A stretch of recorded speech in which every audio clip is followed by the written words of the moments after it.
views on the environmental issues the world is facing today? I think we need to reform the way we are producing like pollution and stuff. So we need to provide government legislation that'll conduct programs that use hemp fuel, which doesn't give off as much CO2 as us burning like car oils and gas and all that.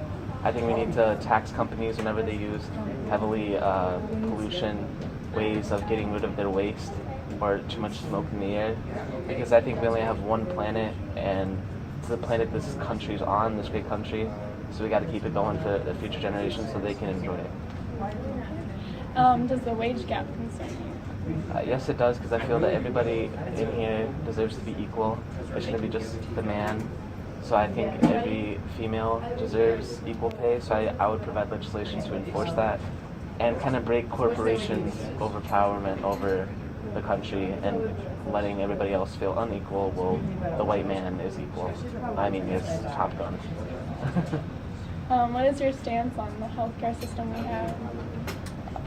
I think we need to reform affordable care. And I was thinking, we're one of the only countries that doesn't have universal health care. And we have so many Americans die because they're not covered. They don't want to go to the hospital. They just don't have the money.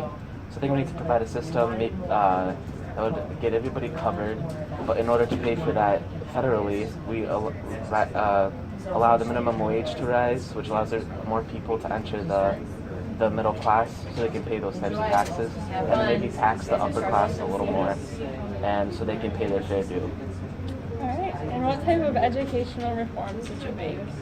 I think we need to provide more funding towards public education, because we're ranked 20th.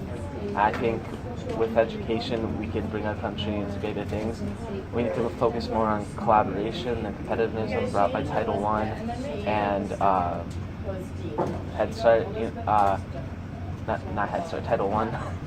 But I think we need to reform that and create more collaboration, because countries like Finland, they're one of the top educators in the world, and they collaborate, they don't compete.